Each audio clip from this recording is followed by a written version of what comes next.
हरे कृष्णा कृष्ण कृष्ण हरे हरे, हरे राम राम राम हरे हरे। सभी भक्तों का स्वागत है आज के भागवत कथा में, और सभी भक्तों का धन्यवाद जिन्होंने अपना समय निकाल के जुड़े हैं। तो हम तीसरे स्कंद भागवतम के 31 अध्याय पे चर्चा हमारा चल रहा है। तो हमने कल जो है 34 श्लोक तक देखा, और बुरे संग का क्या असर होता है उसका बारे में वर्णन किया गया है। तो देखिए, इसका पूरा श्रृंखला जो है स्पष्ट रूप से बता रहे हैं कपिल मुनि, कैसे जीव अगर भगवान को भूल जाता है। अभी हम सब भक्ति मार्ग में हैं, भक्ति कर रहे हैं, पर भक्ति करते समय हमें समझना है कि जो हमारे आचार्यगण ने बताया है भागवतम में, या जो भगवान के अवतार आते हैं, वो कैसे पूरी तरह से जो है जीवन का स्पष्टीकरण बता रहे हैं कि जीवन कैसे है।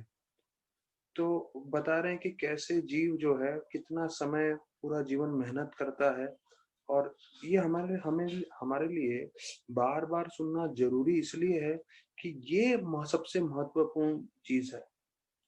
राधेश्याम प्रभु बोलते हैं कि कलयुग का बुद्धि कैसा है, अगर मैं आपको एक जोक सुनाऊंगा अभी, तो आपको 2 साल के बाद वो जोक याद रहेगा, लेकिन अगर आपको मैं आध्यात्म के बारे में बताऊंगा, आपको 2 दिन के बाद भी भूल जाओगे। तो कलयुग की बुद्धि ऐसी हो गई है कि आपको जो ज्यादा मजा आता है वो आपको माइंड में ज्यादा याद रहता है। अब सच बोलूं तो मुझे भी कई कई जोक याद हैं, जबकि मैंने कहीं उसका नोट्स भी नहीं निकाला है, प्रवचन में जो सुना है। तो वो कलयुग का बुद्धि ऐसा है कि जो मुख्य चीज है वो छोड़ के बाकी सब बेकार की चीजें हमारे मन में रह जाएंगी, जिससे हम कृष्ण भावनामृत नहीं हो पाएंगे। तो यहाँ पे कपिल मुनि बताते हैं कैसे जो है व्यक्ति पूरा जीवन मेहनत करता है, फिर भी अपने परिवार का पोषण नहीं कर पाता। परिवार वालों का जो है उनके प्रति इतना कंप्लेन रहता है, बचा कुचा खाना देते हैं उसको, और उसने इतने गलत कर्म करता है, ऐसे गलत गलत कार्यों से जो है पैसे इकट्ठे करता है, उसके पाप लगते हैं, और उसको तो नरक में जाना पड़ता है, और उसके परिवार वालों को भी उस पाप का भागीदारी बनना पड़ता है। पैसा यहीं पे रह जाता है और उसको जाना पड़ता है। तो मृत्यु के समय कितना दर्द होता है, बोल नहीं पाता है, और जब उसको अंतिम समय में उसका शरीर त्यागने का समय आ रहा है, उसको कुछ बोलना है अपने परिवार वालों को, जब बोल नहीं पाता है तो कितना दर्द होता है उसको। और शरीर में पहले से इतना दर्द हो रहा है, शरीर छोड़ने वाला है, उसको मालूम नहीं वो कहाँ जाने वाला है। उसने जिस चीज के लिए अपना पूरा जीवन दिया है, भले ही कॉलेज के दिनों में उसने डिग्री प्राप्त किया, फिर उसने पैसे कमाए, घर किया, बीवी किए, बच्चे किए, सब कुछ छूटने वाला है उसका, और अभी इतना दर्द हो रहा है, बोल भी नहीं पा रहा है। और ऐसी परिस्थिति में परिवार वाले भी जो है आसपास आके रोने लगते हैं, और ऐसी परिस्थिति में वो शरीर त्यागता है, और शरीर त्यागते ही कौन आते हैं? यमदूत, और गले से बांध के उसको लेके जाते हैं। रास्ते भर में जमीन पे टपता हुआ मिट्टी है, आसमान में दिखती हुई गर्म धूप, दोनों तरफ आग लग रहा है, और पता जाता है बेहोश हो जाता है। ऐसे समय में कुत्ते काटते हैं, और ऐसे घसीटते हुए लेके जा रहे हैं, और फिर उसको अलग अलग नर्क लोक में, तमिश्र, अंध तमिश्र, रौरव, कुंभी पाक, ऐसे अलग अलग नर्क लोक में उसको व्याधि देते हैं, और उसके बाद उसको जो है कुत्ते बिल्ली का जीवन व्यतीत करना पड़ता है। उतना सब करने के बाद जो है कितने ही जन्म जानवरों की योनि के बाद वापस से मनुष्य योनि में आता है। जब मनुष्य योनि में आता है तो शुरुआत से फिर दर्द चालू हो जाता है। प्रभुपाद स्पष्टीकरण करते हैं कि माँ के गर्भ में जाते ही उसको वेदना शुरू हो जाती है, और ऐसा वेदना मतलब कोई जीवित भी नहीं रह सके। लेकिन माया के प्रपंच से जो है आवर्तमिका शक्ति से उसका जो चेतना है कम विकसित होती है, इसलिए वो इतना माँ के गर्भ में सफर कर पाता है। एक तरफ माँ का जठर अग्नि, दूसरी तरफ जो है खून, मल, मूत्र और कीड़े वो सब काट रहे हैं। माँ कुछ भी तीखा खाएगी उससे उसको परेशानी होगा, कड़वा खाएगी, खट्टा खाएगी, ये सब, और प्रकाश नहीं है, कुछ नहीं है। और ऐसे अवस्था में जो है वो प्रार्थना करता है कि मैं जो है आपकी भक्ति करना चाहता हूँ। तो देखिए, जो हम भक्ति अभी जिसके ऊपर हम चर्चा कर रहे हैं, हम भागवत कर रहे हैं, तो ये समझिए हमारा ये ही एक मार्ग है, यही एक उपाय है, यही एक आश्रय है जिससे हम निकल सकते हैं। हम इस पे ध्यान नहीं देंगे और बाकी किसी चीज पे भी ध्यान देंगे तो हमारा जीवन व्यर्थ है। अब मैं आज मनन कर रहा था, 3 कैटेगरी के लोग हैं। एक जो है काफी डिवोटीज होते हैं जो एकदम सिंसियर होते हैं, एकदम सिंसियरली प्रैक्टिस करते हैं, स्थिर रहते हैं पूरे समय। दूसरे होते हैं थोड़ा जो आगे पीछे हो रहा है उनका। तो जो स्थिर रहते हैं उनके लिए तो कोई प्रॉब्लम नहीं है, वो पूरा जीवन भर अच्छे से भक्ति कर लेते हैं, उनका ठीक है। लेकिन जो दूसरे कैटेगरी के भक्त है जो इतने स्थिर नहीं रहते हैं, उनके लिए बहुत आवश्यक है कि जीवन भर स्थिरता से भक्ति करते हैं। और कई लोग होते हैं जो भक्ति में आते हैं लेकिन फिर सीरियस नहीं लेते भक्ति को, जपा को, भागवत भक्तों का संग को, और फिर वो अपने आप को ही धोखा देते हैं। जैसे प्रभुपाद बताए कि मैंने आपको भाग्यशाली बनाया है, अब वापस से आप दुर्भाग्यशाली मत बनना। I have made you fortunate, now don't become unfortunate। कि मैंने आपको भक्ति दी है, भक्ति में जुड़े रहिए, जीवन पर्यंत जो है भगवान का नाम जप, भगवान की कथा करते रहिए, तो उससे आप जीवन सार्थक करके भगवत धाम जा सकते हैं। तो हम देखते हैं इस्कॉन में कई भक्त जो हैं आते हैं भक्तों के संग में, और कुछ समय भक्ति करते हुए फिर ढीले हो जाते हैं और छूट जाता है उनकी भक्ति, और वो सबसे बड़ा धोखा अपने आप को दे रहे हैं, भले ही वो कुछ भी कर रहे हो। और उनको कितना भी बोलो, मैं बाहर वालों को तो हम बोलते हैं जो नॉन डिवोटीज है, अभक्त हैं, उनके लिए तो भक्ति में जुड़ना बहुत ही मुश्किल है, उनके लिए तो बहुत कसरत करना पड़ता है। लेकिन जो डिवोटीज हैं जो ऑलरेडी चैंटिंग कर रहे हैं, वो लोग भी कई बार भागवत में आने के लिए, जपा में आने के लिए संकोच करते हैं, और उसमें सबसे बड़ा नुकसान उन्हीं का है, क्योंकि वो भक्ति नहीं कर पा रहे हैं, वो भगवत धाम नहीं जा पाएंगे, और उनकी चेतना जो है कृष्ण भावनामृत नहीं रहेगी। लेकिन जो भक्त सिंसियरली मेहनत कर रहा है, कोई भी परिस्थिति में हो, वो अपनी चेतना जो है कृष्ण से संबंधित रखने के लिए जप कर रहा है, भागवत सुन रहा है, सेवा कर रहा है, तो निश्चित रूप से जो है उसका कल्याण होगा। तो बताते हैं वो जीव जो अंदर गर्भ में बैठ के इतने प्रार्थना कर रहे हैं, हाँ, जो स्पेशली 31 अध्याय के जो है 12 से 21 श्लोक हैं, जंतुरुवाच प्रेयर्स बाय द जीवा विद इन द वूम। तो ये हमें बहुत ध्यान रखना है इन श्लोकों का, और कभी भी मन विचलित हो तो ध्यान रखना चाहिए या पढ़ना चाहिए कि हमने माँ के गर्भ में क्या प्रार्थना की थी। ये प्रार्थना की थी कि हम आपकी भक्ति करेंगे, यहाँ तक कि इतना तकलीफ झेलते हुए भी हम बोल रहे थे कि हम माँ के गर्भ में रहेंगे, बाहर नहीं आएंगे। क्यों? क्योंकि बाहर आएंगे तो फिर माया के प्रपंच में फंस जाएंगे, फिर भक्ति भूल जाएंगे। तो हमें अंदर रह के भी भक्ति करना स्वीकार है इतनी सारी तकलीफों के साथ। क्यों? क्योंकि हम चाहते थे कि हम भगवान का स्मरण करते ये जो जीवन है उसको अंतिम जीवन बना के भगवत धाम चले। तो फिर जो है इतने सारे प्रार्थनाओं के बाद फिर अगला सेक्शन में बताते हैं कि ऐसा नहीं है कि गर्भ में ही तकलीफ है, गर्भ के बाहर आता है बच्चा तो बचपन से उसको तकलीफ होती है, और फिर पूरा उसका जो है युवा पीढ़ी तक अलग अलग तकलीफें जाते हैं। अभी आजकल का बच्चों का एग्जाम होता है, बच्चों को टेंशन कम होता है, पेरेंट्स को ज्यादा टेंशन होता है। बच्चों को पढ़ाई करने में किसी को इंटरेस्ट नहीं है। जितने भी मेरे पहचान वाले जो हैं डिवोटीज नहीं है पर रिश्तेदार हैं दूर के, तो सुनता हूँ उनसे, तो उनके बच्चों को हमेशा वीडियो गेम खेलना है, किसी को पढ़ाई नहीं करना है। तो माता पिता पूरा टाइम चिल्लाते रहते हैं, ये बस खेलता रहता है, पढ़ाई नहीं करता। तो जब बच्चे को पढ़ाई करनी ही नहीं है तो उसको ये जोर जबरदस्ती किया जाता है, और फिर ये बोला जाता है अगर आप पढ़ाई नहीं करोगे तो आपका जो है जीवन कैसे सफल होगा। तो ऐसा नहीं है जिसने पढ़ाई कर ली उसका जीवन सफल हो जाएगा। अंतिम में जो है बहुत ज्यादा पढ़ाई करके, बहुत अच्छा डिग्री प्राप्त करके, जो पैसा नौकरी प्राप्त करके भी जीवन असफल होगा अगर भक्ति से नहीं जुड़ेंगे तो फिर बचपन से उसको अलग अलग व्याधि व्याधि व्याधि, और उसके बाद कैसे वो बुरे संगत में आके फिर से वो उसी चक्कर में फंस जाता है, और फिर जन्म मृत्यु के चक्कर में आजीवन काल के लिए फंसा रहता है। तो प्रभुपाद के यहाँ तात्पर्य आने वाले हैं, तो उसके ऊपर बहुत वर्णन किया गया है कि किस तरह से वो अनित्य काल के लिए इन सब चीजों में फंसा रहता है। और देखिए समय बहुत शक्तिशाली है, काल का प्रभाव ऐसा है कि देखिए अभी हमारे जीवन के जैसे 30, 25, 40 साल जो भी श्रोतागण है, जिनका भी सबका उम्र है, समझ लीजिए उतना समय काल के प्रभाव, समय के प्रभाव से खत्म हो चुका है। तो उतना ही समय और निकल जाएगा अगर हम अभी 30-35 साल के हैं, 40 साल के हैं, तो वही और 35-40 साल हो जाएगा जैसे अभी तक हुआ है, और फिर हमारा जीवन अंत हो जाएगा। तो पहला हाफ हमारे जीवन का जा चुका है, अब दूसरा हाफ की बारी है। दूसरे हाफ में अगर हम भक्ति स्थिरता से कर लें, और उसके लिए संग बहुत जरूरी है। आप इसको माने या नहीं माने, प्रभुपाद ने क्लियर बोला है, अगर किसी को लगता है मैं बिना भक्तों के संग के भक्ति करूंगा, वो व्यक्ति पागल है। इट इज इनसेन, प्रभुपाद बोले। बिना भक्तों के संग के आप भक्ति नहीं कर सकते। तो भक्तों का संग जो है वो बताया जाता है, अभी जो हमें उसको पकड़ना है, जीवन के अंत तक पकड़ के चलना है। तो सबकी जिम्मेदारियां हैं, सबकी सेवा है, हम स्वीकार करते हैं हम, लेकिन बुद्धिमान व्यक्ति वो है जो किसी तरह से बैलेंस कर ले।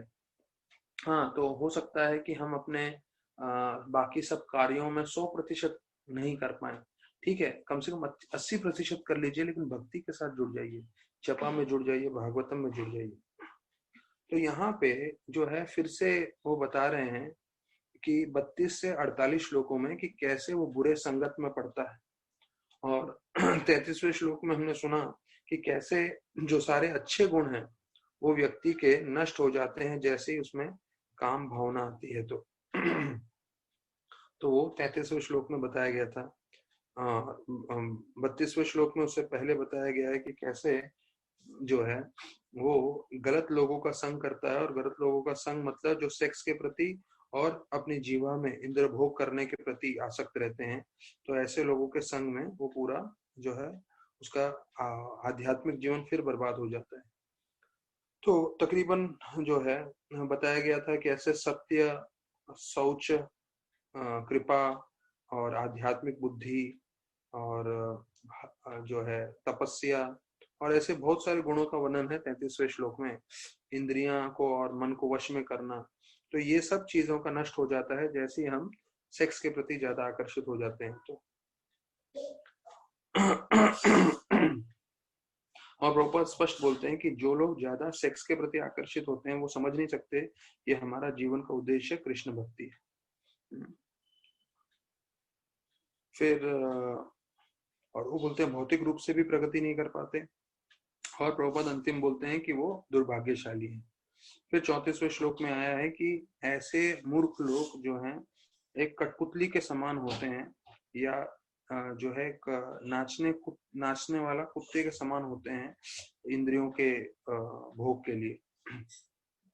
तो अभी इसमें बताते हैं कि अगर कोई भक्ति करना चाहता है, प्रभुपाद तो चैतन्य महाप्रभु को कोट करके बोल रहे हैं 34वें श्लोक के अंत में कि कोई भक्त जो है भगवत धाम जाना चाहता है, भगवत धाम जाते हुए उसके मन में स्त्री के प्रति आकर्षण है, या ऐसे लोगों के प्रति आकर्षण है जो स्त्री संग करते हैं, तो वो आत्महत्या कर रहा है। तो ये पूरा विस्तृत रूप से बताया गया है। अभी 35वां श्लोक हम चर्चा करते हैं साथ में। न तथास्य भवन्माहो मोहो बन्धश्चान्य प्रसंगता योषित संगात यथा पुंसाम यथा तत्संगी संगता। ये 35वां श्लोक बहुत जरूरी है। इसमें बता रहे हैं कि कि सबसे बड़ी आसक्ति जो है इस भौतिक जगत में किसके साथ है। हम लोग सब आसक्त हैं इंद्र भोग के प्रति, पर इसमें बताते हैं सबसे बड़ी आसक्ति, हाईएस्ट अटैचमेंट वो है जब हम स्त्री के प्रति आकर्षित होते हैं, या ऐसे लोगों के प्रति जो स्त्री की तरफ आकर्षित है, अर्थात स्त्री या ऐसे लोग जो स्त्री की तरफ आकर्षित है, इससे हमारा आकर्षण होगा, तो ये सबसे बड़ी आसक्ति है। तो बोलते हैं ये स्त्री का संग इतना, अभी हम आगे वाले श्लोकों में, मैंने पूरा तकरीबन अध्याय पढ़ चुका हूं, आगे वाले श्लोकों में प्रभुपाद स्पष्ट बता रहे हैं कि जब स्त्रियों का वर्णन आ रहा है तो स्त्रियों के लिए भी उतना ही आकर्षण पुरुष के लिए बुरा है जितना पुरुष के लिए स्त्रियों के लिए। तो जैसे मैंने बताया पिछले क्लास में, जहां भी स्त्री का वर्णन आ रहा है तो जब वो कोई स्त्री सुन रही है तो उसको समझना चाहिए पुरुष के लिए बोल रहा है। तो स्त्री को पुरुष से नहीं आकर्षित होना चाहिए, पुरुष को स्त्री से नहीं आकर्षित होना चाहिए, पुरुष और स्त्री दोनों को कृष्ण से आकर्षित होना चाहिए। प्रभुपाद स्पष्ट कर रहे हैं, और रूप गोस्वामी के द्वारा श्लोक बता रहे हैं, और बहुत सब चीजें आएंगी इस अध्याय में पर हमें समझना है कि ये जो बताया गया है, तो कभी ये नहीं सोचना चाहिए कि हम स्त्रियों की तरफ अनादर के रूप से बोल रहे हैं, नहीं, ये हम जो है आसक्ति के तरफ हमारा जो है हमारा उद्देश्य है।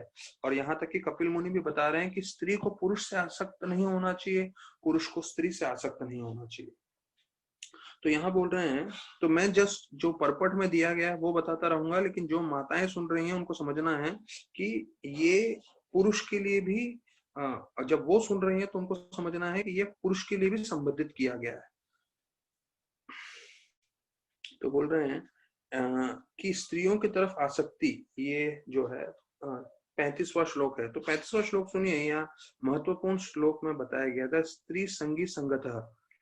तो बोलते हैं सबसे बड़ी आसक्ति इस भौतिक जगत में है जब हम स्त्री की तरफ आसक्त हो जाते हैं, तो ये सबसे बड़ी आसक्ति बताया जाता है।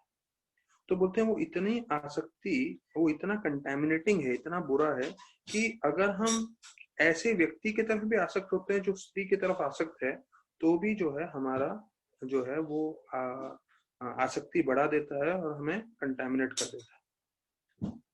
तो अभी ये देखिए, प्रभुपाद स्पष्ट कर रहे हैं, इंग्लिश में बोल रहे हैं, मैं फिर हिंदी में अनुवाद करूंगा। There are many reasons for our condition life in the material world, but the top most of all such cases is association of women.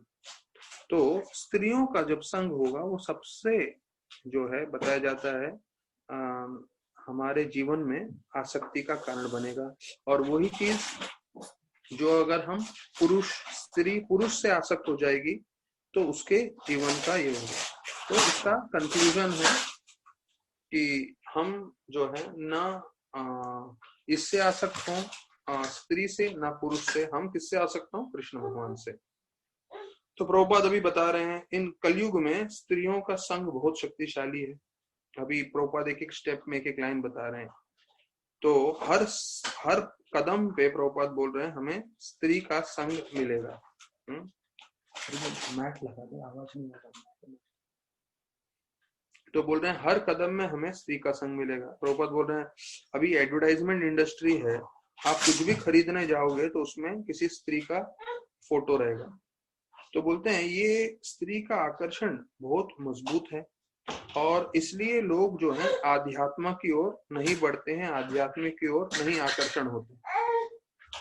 तो अभी प्रभुपाद आगे बता रहे हैं कि वैदिक शास्त्रों में बताया गया है कि कैसे, अभी ये जो चीज है मैं देख रहा हूँ प्रभुपाद ने 2 बार या शायद हो सकता है 3 बार बताया है अपने तात्पर्यों में।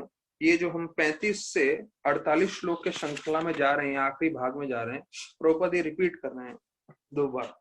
मतलब फिर से मैंने जैसे बताया, रिपीट करने का उद्देश्य क्या है? प्रभुपाद स्पष्ट बोल रहे हैं कि ये जो स्त्री का संग है जो सबसे बड़ा आकर्षण है इस भौतिक जगत में, तो वैदिक शास्त्रों के हिसाब से जो हमारी परंपरा थी, जो हमारे शास्त्रों में दिया था और जो जीवन शैली थी, उसमें स्त्री का संग कम से कम कर दिया था। तो प्रभुपाद बता रहे हैं 4 वर्ण हैं या 4 आश्रम में, ब्रह्मचारी, गृहस्थ, वानप्रस्थ, संन्यास। उसमें से 3 आश्रम में, ब्रह्मचारी, वानप्रस्थ, संन्यास, 3 आश्रम, अर्थात 100 साल में से 75 साल में स्त्री का संग था ही नहीं। ब्रह्मचारी, वानप्रस्थ और सन्यासी जो है, तीनों को स्त्रियों का संग मिलता ही नहीं था। हाँ, गृहस्थ आश्रम में मिलता था, तो वो भी प्रभुपाद बोलते हैं ये 35th श्लोक में कि in one order the householder is their license to mix with women under restricted conditions। तो देखिए यहाँ पे स्पष्ट कर रहे हैं कि जो 75 साल है, अभी अब वैदिक शास्त्रों के हिसाब से समझिए, फिर हम अपने जीवन में कैसे लागू कर सकते हैं वो हम बाद में समझेंगे। तो भागवत के हिसाब से प्रभुपाद बता रहे हैं कि 100 साल में से 75 साल स्त्री का संग नहीं है, सिर्फ 25 साल स्त्री का संग है। वो 25 साल भी प्रभुपाद बता रहे हैं there is licence to mix with women under restricted conditions. तो मतलब उसमें भी रिस्ट्रिक्शन है, ऐसा नहीं है कि जो 25 साल विवाह का है उसमें जितना चाहिए उतना संग करें, नहीं। उसमें बोल रहे हैं सिर्फ बच्चे के संतान की प्राप्ति के लिए आप अपनी पत्नी का संग कर सकते हैं। तो इसके ऊपर हम और चर्चा करेंगे अभी आने वाले श्लोकों पे। पर यह समझना है कि वैदिक शास्त्रों में पूरी तरह से ये बताया गया था हमें स्त्री का संग कम से कम करना है। शादी भी कर रहे हैं तो शादी करते समय भी हमें नियमित रूप से करना है। अभी भक्तों के लिए ये समझना जरूरी है कि ये क्यों बताया गया है। अब क्योंकि हमें जीवन पर्यंत भक्ति करनी है, हम सब में भी पुरुष का लिए स्त्री का और स्त्री के लिए पुरुष का आकर्षण जीवन भर बना रहने वाला है। तो अब ये देखिए, अगर जब तक कोई जीव इसको वश में, इसको कंट्रोल करने की कोशिश नहीं करेगा, तो अभी आप देखिए बाहर की दुनिया में कैसा पूरा पागलपन हो गया है सेक्स लाइफ को लेके। हाँ, पूरी तरह से असीमित मात्रा में लोग कर रहे हैं, कोई भी किसी के साथ भी कर रहा है। यहाँ तक कि मतलब भागवत में मुझे बोलना अच्छा नहीं लग रहा है, पर बच्चे भी अभी इससे जो है सेफ नहीं है, बच्चों के साथ भी दुर्व्यवहार हो रहा है। और जो प्रमाणिक वैदिक शास्त्रों में क्या है, वैदिक शास्त्रों में है सिर्फ पति पत्नी संग करें, वो भी सीमित रूप से। तो जितना हम वैदिक शास्त्रों से दूर जाएंगे, उतना ये दुनिया भर का पागलपना हमारे मन में घुसेगा और हम भी उसकी तरफ प्रेरित होते रहेंगे। तो हमें उसमें नहीं पड़ना है, इसलिए हमें इसको जितना हो सके जो है वश में करना है। इसका तरीका क्या है, प्रभुपाद स्पष्ट बताते हैं। इसका तरीका है कि हम जो है भगवान की तरफ, भक्ति की तरफ मन लगाएं, ध्यान लगाएं। तो प्रभुपाद ये सब अपने तात्पर्य में भी आगे बताने वाले हैं कि कैसे जब हमारा मन कृष्ण की ओर केंद्रित रहेगा तो हम इसकी तरफ आकर्षित नहीं होंगे। तो ये जो है इसको कामदेव बोलते हैं, सेक्स की तरफ आकर्षण जो है, जिसे क्यूपिड भी बोलते हैं। तो भगवान का एक नाम है मदन मोहन। तो मदन मतलब क्यूपिड, कामदेव, और मदन मोहन मतलब कृष्ण भगवान। तो प्रभुपाद बताते हैं जब कोई मदन मोहन की तरफ आकर्षित होगा तब उस पर मदन का असर नहीं होगा। तो ये जो है सॉल्यूशन हमें जीवन भर चलाना है। वो अलग बात है, हम भक्ति करते समय हो सकता है 100 बार हमारा जो है पतन हो जाए, 100 बार हम गलती करें, 1000 बार गलती करें, लेकिन इसका सॉल्यूशन, इसका समाधान एक ही है, क्या कि हम मदन मोहन कृष्ण भगवान की भक्ति करें, कृष्ण भगवान का आकर्षण करें। इसके अलावा कोई समाधान नहीं है। और जब हम तीव्रता से भक्ति करेंगे, जब हम दिल लगा के करेंगे, तो कृष्ण भगवान की कृपा से वो मदन को पीछे खींच लेंगे हमारे जीवन से। प्रभुपाद इसके 35वें श्लोक में, तो ये 35वां श्लोक ध्यान रखिए, सबसे एक महत्वपूर्ण भाग में आता है और उसमें स्पष्ट बता रहे हैं कि सबसे बड़ा आकर्षण वो है स्त्री के प्रति या स्त्रियों के लिए पुरुष के प्रति। In other words, attractions for women's association the cause of material condition. मतलब आप स्त्री या पुरुष की तरफ आकर्षित रहोगे तो आप भौतिक जगत में बंधे रहोगे।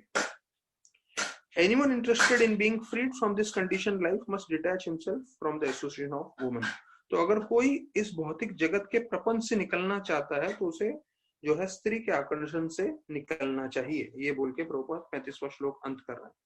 फिर बोल रहे हैं 36वें श्लोक में कि ब्रह्मा जैसे सबसे मुख्य देवता जिनको पहली बार बनाया गया और भगवान के नाभि से जो प्रकट हुए हैं, वो भी स्त्री के आकर्षण से छूटे नहीं। यहाँ पे प्रभुपाद तात्पर्य में बोलते हैं कि ब्रह्मा शिव भगवान भी इससे छूटते नहीं है। शिव भगवान मोहिनी मूर्ति की तरफ आकर्षित हो गए थे। तो ये दोनों का, ब्रह्मा और शिव का वर्णन आ रहा है बताने के लिए कि सबसे प्रमुख देवता ब्रह्मा और शिव जो है वो इस स्त्री के आकर्षण के तरफ जो है वो झुक जाते हैं। तो एक आम जीव के बारे में क्या कहना जो पहले ही स्त्री के आकर्षण में है। तो प्रभुपाद बोलते हैं therefore everyone is advised not to freely mix with even our जो है one's daughter's mother and sister। मात्रा स्वाशा धुवित्रवा नवयुक्त स्थानो भवेत बलवान इंद्रम ग्राम विध्वम शपी करशति। तो इसका संस्कृत श्लोक भी है जो यहाँ पे कोट नहीं कर रहे हैं, पर प्रभुपाद ने दूसरी जगह सुखदेव गोस्वामी ने बताया है। मात्रा स्वर्षा धुवित्रवा मतलब आपकी माँ, आपकी बहन और आपकी बेटी। ये 36वें श्लोक में प्रभुपाद बता रहे हैं उनका भी संग नहीं करना चाहिए ज्यादा, क्योंकि मन इतना दूषित है कि वो कभी भी जो है विचलित हो सकता है। अभी समाधान आ रहा है। तो यहाँ पे जो मैंने आपको पिछले श्लोक में बताया, यहाँ पे बोल रहे हैं वन शुड डू भक्ति yoga engage in service of Madan Mohan. तो भगवान कृष्ण का नाम है मदन मोहन और कामदेव का नाम है मदन। तो काम के प्रभाव से बचना है तो हमें मदन मोहन की सेवा करनी है। तो वो बोलते हैं otherwise attempts to control the senses will fail. जब तक हम मदन मोहन के संपर्क में नहीं आएंगे तब तक हम मदन पे विजय नहीं प्राप्त कर सकते हैं। अभी 37वां श्लोक। तत्सृष्टा शिष्टा शिष्टेषु कोन्या अखंडंतधि पुमान ऋषिम नारायण अमृते योषिन्मये मायया। Amongst all kind of living entities begotten by Brahma, namely men, demigods, animals, none but great sage, but the sage Narayan is immune to the attraction of Maya in the form of woman. तो अभी इसमें बता रहे हैं कि कोई भी इसके आकर्षण से बच नहीं सकता, यहाँ तक कि मानव, देवता या जानवर सारे इसके आकर्षण से फंसे हुए हैं। तो प्रभुपाद तात्पर्य में बता रहे हैं 37वें श्लोक में कि पूरे भौतिक जगत में ब्रह्मा से लेके सबसे छोटा चींटी सब लोग सेक्स के अट्रैक्शन में फंसे हुए हैं। तो प्रभुपाद इसका पैराग्राफ का अंत करते हैं, बोलते हैं woman is therefore wonderful creation of maya to keep the condition souls in shackles.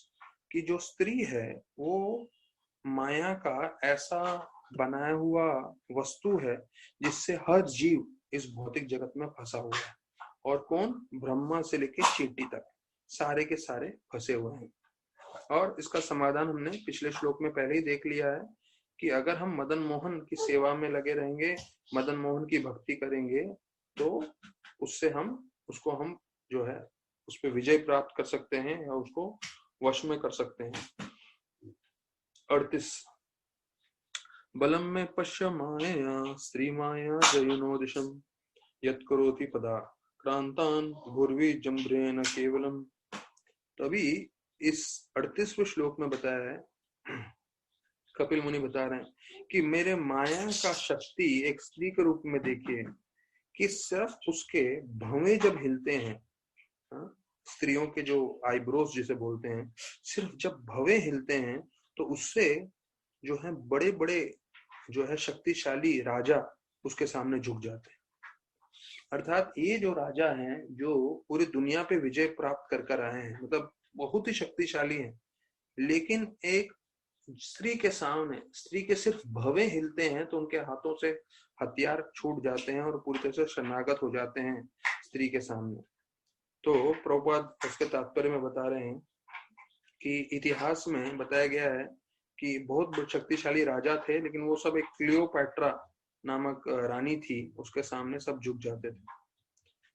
तो प्रभुपाद बोलते हैं ये है स्त्री का आकर्षण, और जो पुरुष है वो इस आकर्षण की तरफ जो है आकर्षित हो जाता है। हाँ, तो ये समझना चाहिए सब आकर्षण कहाँ से आ रहा है।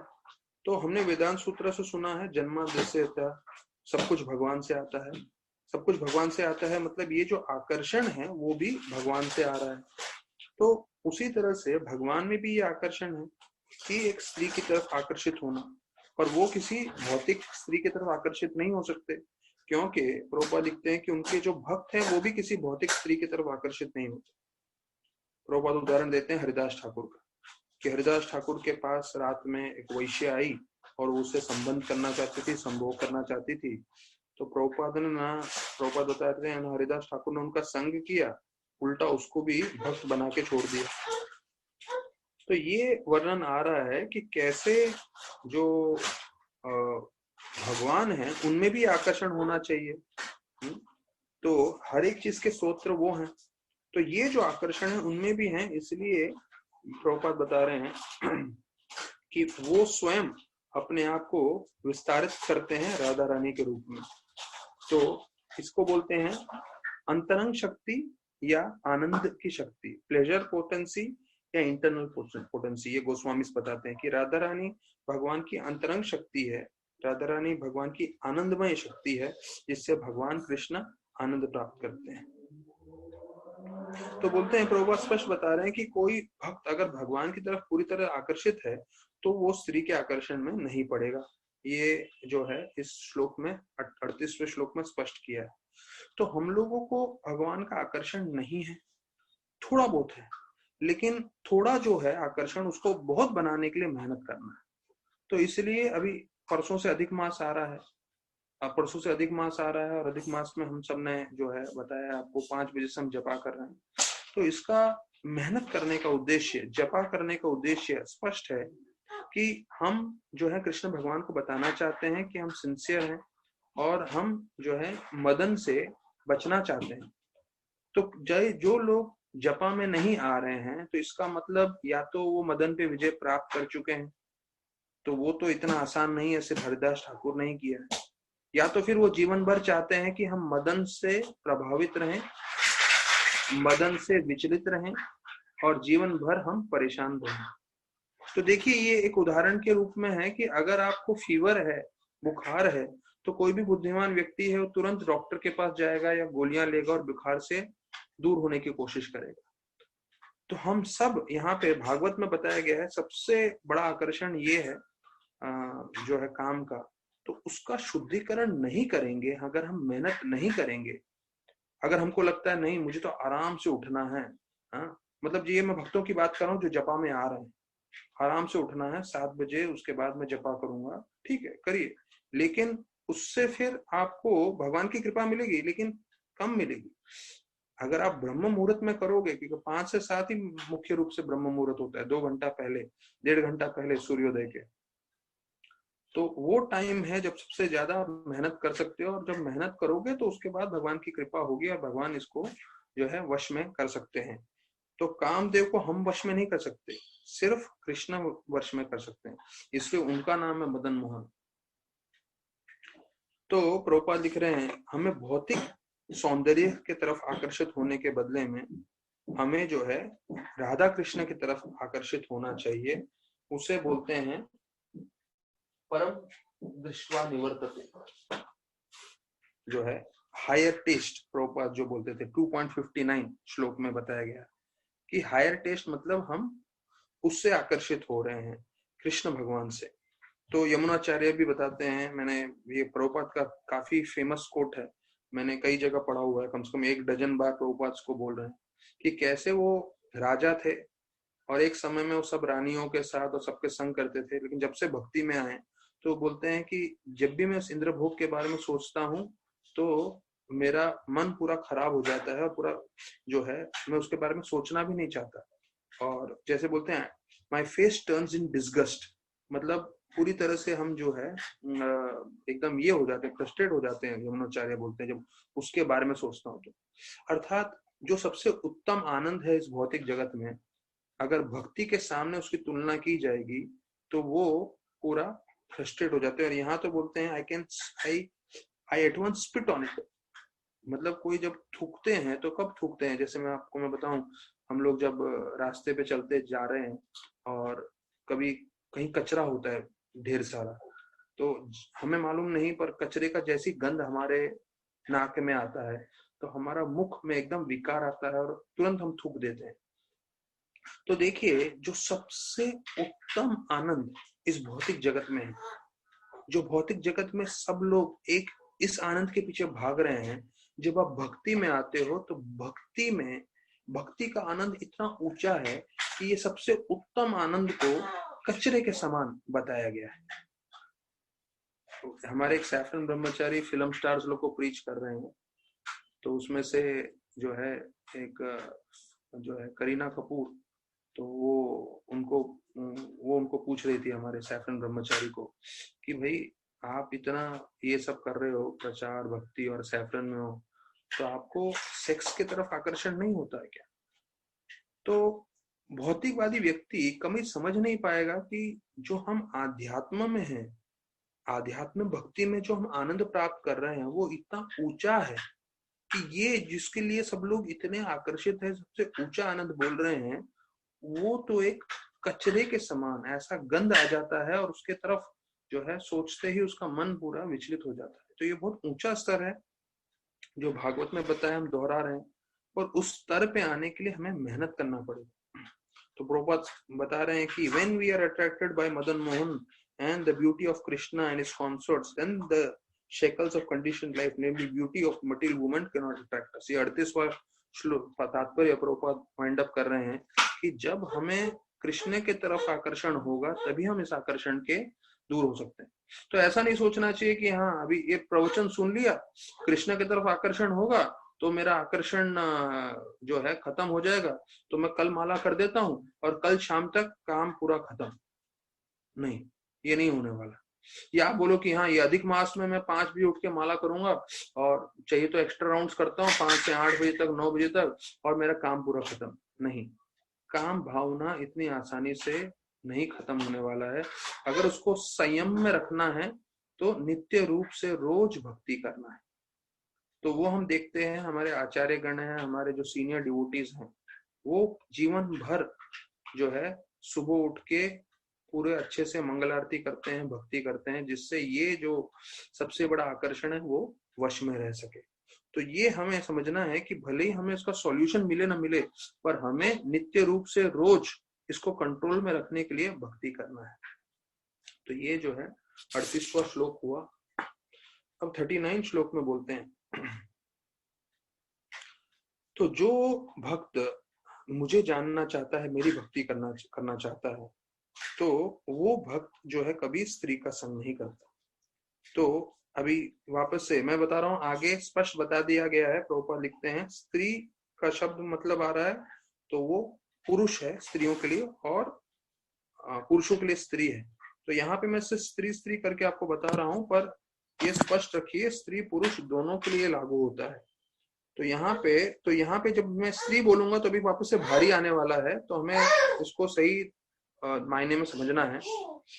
प्रभुपाद बता रहे हैं फॉर सच मेन, जो भगवत भक्ति करके भगवत धाम जाना चाहते हैं, उसे कभी स्त्रियों का संग नहीं करना चाहिए या स्त्रियों को पुरुषों का संग नहीं करना चाहिए।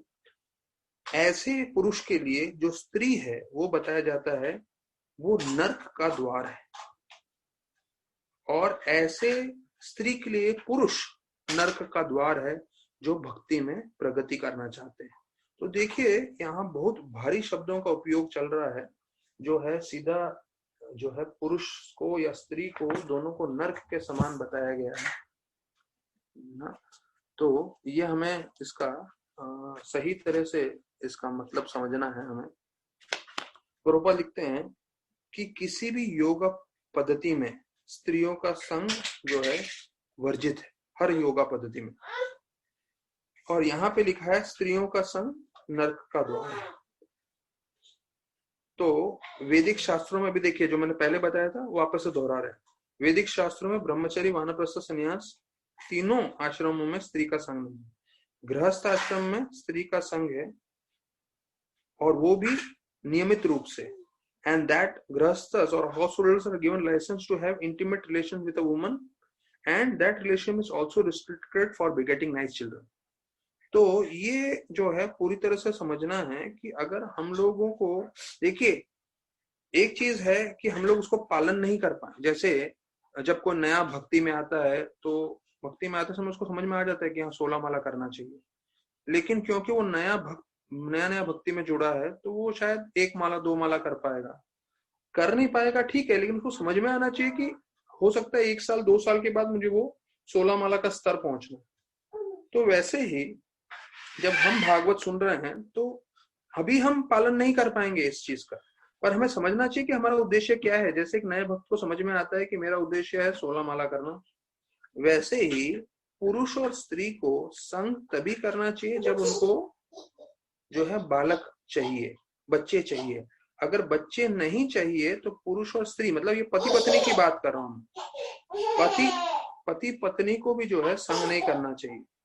तो ये जो है, और अगर ये हम पालन नहीं करते हैं तो जैसे मैंने बताया हुआ है कि कैसे इस भौतिक जगत में जो है लोग किस स्तर पे जा चुके हैं और क्या क्या चल रहा है जो है पूरी दुनिया में।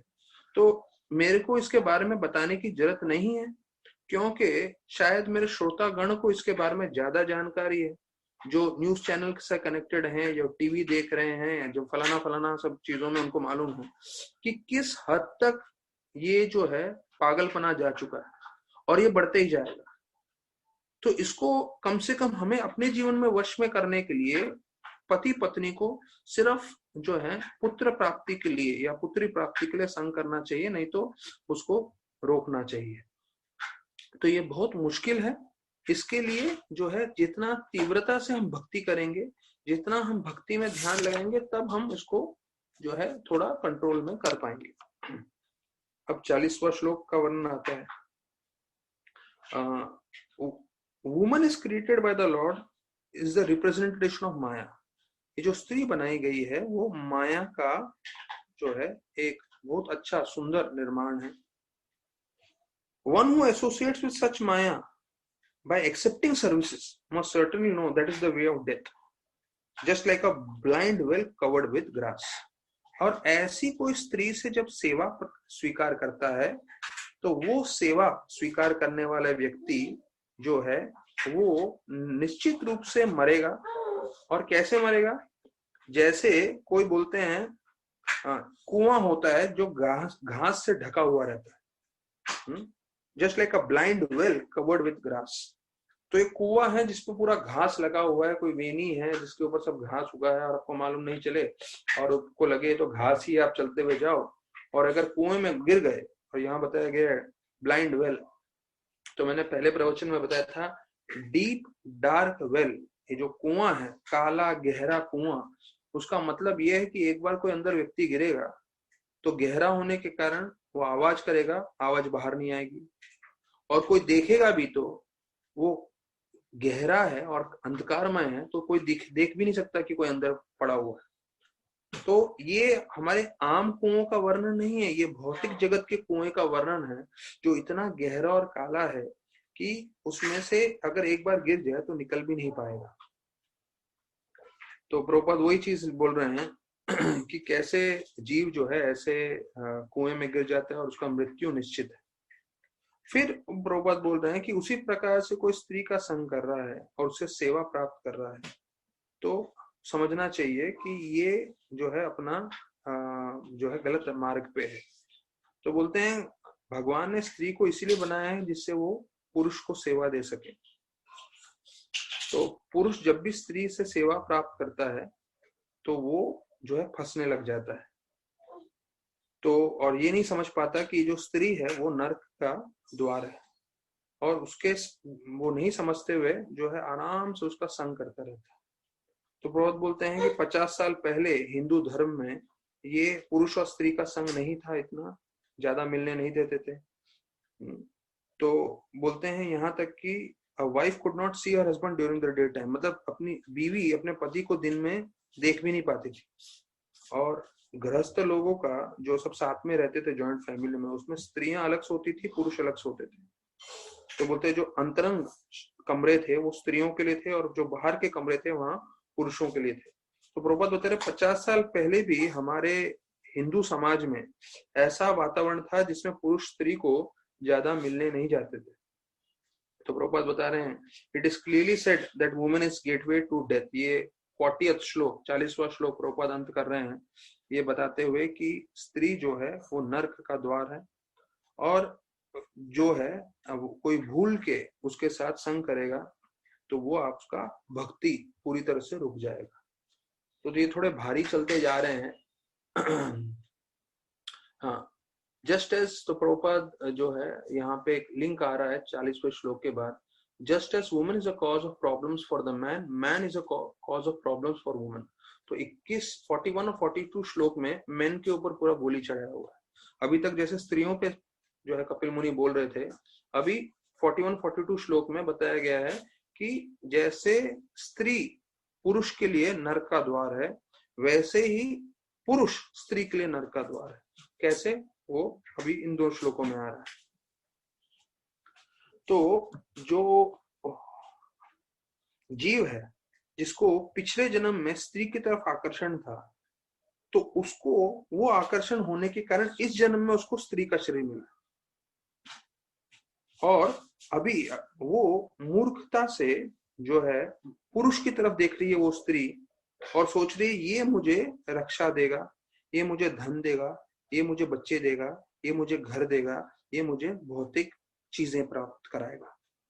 तो पुरुष पिछले जन्म में स्त्री के तरफ आकर्षित था, स्त्री का चिंतन करते उसने शरीर त्यागा, इस जन्म में वो स्त्री बन गया। अब स्त्री के रूप में वो पुरुष की ओर देख रहा है, और क्या सोच रहा है, ये मुझे धन देगा, पुत्र देगा, घर देगा, सामग्री देगा, और फिर वही आसक्ति बंधी हुई है और नरक की ओर जा रहे हैं और उनका जीवन सार्थक नहीं हो रहा है। तो प्रभुपाद बता रहे हैं कि वो स्त्री भी पिछले जन्म में पुरुष थी और वो आसक्ति होने के कारण जो है इस जन्म में वो पुरुष स्त्री बना है। तो प्रभुपाद जो है गीता का वर्णन कर रहे हैं श्लोक में, यम यम वापि स्मरण भावम तजेत अन्ते कलनम 8.6 गीता, कि कोई अपने जीवन में अपनी बीवी से बहुत ज्यादा आसक्त हो जाएगा तो अपने जीवन के अंत में वो अपनी बीवी के बारे में सोचेगा, स्त्री के बारे में सोचेगा, तो वो जो है उसको स्त्री का शरीर मिलेगा। प्रभुपाद बोलते हैं उसी प्रकार से कोई स्त्री अपने अंतिम समय में अपने पति का सोचेगी तो उसको पुरुष का शरीर मिलेगा। तो फिर अभी बोलते हैं शास्त्रों में स्त्री के लिए बताया जाता है कि उनको अपने पति के अच्छे से सेवा करनी चाहिए, भक्ति से उनको जो है पति को प्रसन्न करना चाहिए, क्योंकि अगर पत्नी का आसक्ति रहेगा पुरुष पति के तरफ और वो पति का चिंतन करते हुए शरीर छोड़ती है तो उसके लिए अच्छा है। क्योंकि उसको पुरुष का शरीर मिलेगा। तो कोई स्त्री को अगले जन्म में पुरुष का शरीर मिलेगा तो वो अच्छा है, लेकिन पुरुष को स्त्री का शरीर मिलेगा वो अच्छा नहीं है, वो उसका पतन है। फिर प्रभुपाद बताते हैं लेकिन ये गीता के हिसाब से देखेंगे तो पुरुष का शरीर मिले या स्त्री का शरीर मिले, दोनों जो है कपड़ों के समान है। जैसे अभी हम लोग प्रवचन सुनते समय हम कपड़े पहन के बैठे हैं, pant shirt T shirt shorts वगैरह वगैरह, तो वैसे ही जो है पुरुष या स्त्री का जो शरीर है वो सिर्फ आवरण है आत्मा के ऊपर। तो प्रभुपाद लिखते हैं to be either a woman और a man only involves one's body dress. तो अभी इसमें मैं आगे बढ़ूं उससे पहले मुझे ये चीज स्पष्ट करना है कि देखिए कैसे बताया गया है कि प्रभुपाद यहाँ बता रहे हैं कि पुरुष का शरीर जो पुरुष है वो बहुत उत्तम माना जाता है, भक्ति में प्रगति के लिए सबसे अच्छा बताया गया है। फिर आगे बता रहे हैं every living entity being classified as energy supposed to be ordinarily a woman or one who is enjoyed. तो यहाँ पे प्रभुपाद स्पष्ट कर रहे हैं कि भले ही हम पुरुष और स्त्री का वर्णन करते जा रहे हैं पर वास्तविक रूप में हमें समझना है हम सब जो है वो है हम सब प्रकृति हैं। प्रकृति क्यों है? हम सब भगवान के अंश हैं और वास्तविक रूप में हमारा ये कर्तव्य है कि हम भगवान की सेवा करें। तो हम सब स्त्री हैं उस तरह से देखा जाए तो। और फिर प्रभुपाद बता रहे हैं कि पुरुष के शरीर में ज्यादा आपको मौका मिलता है जिससे आप माया के प्रपंच से बच सकें, आप भक्ति कर सकें और भगवत धाम जा सकें, जबकि स्त्री के शरीर में उतना आपको मौका नहीं मिलता है। In the body of a man, there is a greater opportunity to get out of material riches, and there is less opportunity in the body of a woman. तो देखिए यहाँ पे स्पष्ट किया गया है कि कैसे पुरुष के शरीर में जो है वो आसानी से आप निकल सकते हैं पर स्त्री के शरीर से आप नहीं निकल सकते। अभी स्त्री के बारे में बोल रहे हैं कि जो स्त्री होती है वो वास्तविक रूप में काफी आसक्त रहती है किन सब चीजों के प्रति, घर के सामान के प्रति, गहनों के प्रति, घर के जो फर्नीचर है उसके प्रति और कपड़ों के प्रति। तो she is satisfied when the husband supplies all this things sufficiently. तो बीवी को संतुष्ट रखना है, ये प्रभुपाद भी बोलते थे, तो उसको कपड़े दो, अच्छे गहने दो और उसको जो सामग्री चाहिए वो सब दे दो तो वो बीवी संतुष्ट हो जाएगी। तो हर पति को सुनना चाहिए और समझना चाहिए, भागवत के शब्द हैं, स्त्रियों का मन गहनों में, कपड़ों में, फर्नीचर में और हाउस होल्ड प्रॉस्पेरिटी में रहता है। तो वो सब हम देते रहेंगे तो स्त्रियां हमेशा संतुष्ट रहेंगी। तो प्रभुपाद बोल रहे हैं लेकिन कृष्ण भक्ति में अलग है। कृष्ण भक्ति में पुरुष और स्त्री दोनों एक दूसरे की तरफ आकर्षित नहीं होते पर दोनों कृष्ण की तरफ आकर्षित होते हैं, इसलिए दोनों जो हैं भगवत धाम जा सकते हैं। तो देखिए अभी यहां तक आया है कि जो है पुरुष स्त्री के बारे में सोचेगा तो अगले जन्म में उसको स्त्री का शरीर मिलेगा, बीवी अपने पति के बारे में सोचेगी तो अगले जन्म में उसको पति का शरीर मतलब पुरुष का शरीर मिलेगा। लेकिन कृष्ण भक्त के लिए जरूरी नहीं है। कृष्ण भक्ति में प्रभुपाद बताते हैं पति और पत्नी दोनों जो है वो कृष्ण की भक्ति करते हैं, कृष्ण की सेवा में लगे हैं, कृष्ण के नाम जप में लगे हैं, कृष्ण के भक्तों को प्रसन्न करने में लगे हैं, तो दोनों ही भगवत धाम चले जाएंगे। ये देखिए 41 में क्लियर किया गया है। तो भले ही ये प्रपंच बहुत कॉम्प्लिकेटेड है, जो बाहर के दुनिया वालों को नहीं मालूम है, प्रभुपाद की कृपा से, उनके भागवत से हम लोग को थोड़ा समझ में आ रहा है ये चीज। तो हमें समझना है कि हम जिस भी परिस्थिति में हैं, हमें भक्ति करते रहना है, और जितना तीव्रता से भक्ति करें, जितना हम आगे बढ़ेंगे, तो उतना हम जो है भगवान को प्रसन्न कर पाएंगे और इस आकर्षण से हम बचेंगे। तो भगवत गीता में बताया गया, जो भी कृष्ण भक्ति ध्यान पूर्वक करता है तो उसका उद्धार हो जाता है। स्त्रिया वैश्या तथा शूद्रा तेपी यान्तिम परम गति। तो भगवत गीता में बताया गया है कि भले कोई स्त्री हो या हम जैसे सब लोग, जो कलयुग में सब शूद्र हैं पैदाइशी, सब लोग जो है भगवत धाम जा सकते हैं। तो हम कोई भी हो, किसी भी स्तर पे हो, कोई बात नहीं, पर अब से प्रामाणिकता से हमें ज्यादा से ज्यादा भक्ति करने की कोशिश करनी चाहिए। प्रभुपाद लिख रहे हैं, इसका अंतिम जो है कंक्लूड कर रहे हैं इस श्लोक का, बोल रहे हैं, A man should not be attached to woman, woman should not be attached to man. पुरुष को स्त्री से आसक्त नहीं होना चाहिए, स्त्री को पुरुष से नहीं आसक्त होना चाहिए, लेकिन पुरुष और स्त्री दोनों को भगवान की सेवा से आसक्त होना चाहिए। तो ये दोनों के लिए जो है मुक्ति प्राप्त करना आसान हो जाएगा और दोनों भगवत धाम जा सकते हैं। देखिए प्रभुपाद मतलब जो पूरा इतना हेवी श्लोक चल रहे हैं, कपिल मुनि ऐसा जो आकर्षण बता रहे हैं, तो पूरा का पूरा उसको कंक्लूड कैसे कर रहे हैं कि भाई कैसे प्रभुपाद ने पूरा यहाँ पे बताया कि कैसे वो माया का जाल है, कैसे जो बड़े बड़े दिग्गज जो योद्धा हैं वो भी इससे स्त्रियों के भवे से झुक जाते हैं, और वो नरक का द्वार है वगैरह वगैरह, और सबसे बड़ी आसक्ति स्त्री से है।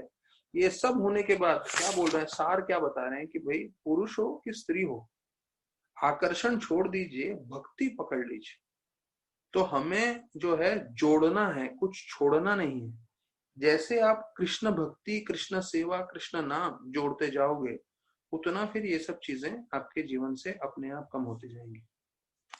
तो अभी इस समय जो है मैं आप लोगों को एक और अनाउंसमेंट करना चाहता हूँ, क्योंकि क्या ये श्लोक इतना हेवी चलते जा रहा है, तो उसके बीच में थोड़ा रिलैक्स करने के लिए बताऊं आप लोगों को कि हम जो जूम चैनल पे सुन रहे हैं लेक्चर इतने महीनों से, तो ये जूम चैनल का हमारा चार्जेस है।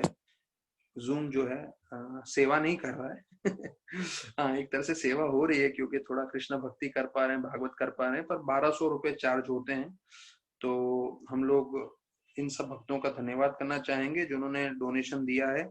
तो जुलाई महीना जो हमने पूरा कथा सुना, तो पुष्पक प्रभु ने डोनेशन दिया था, तो उनका हम बहुत बहुत धन्यवाद करना चाहेंगे।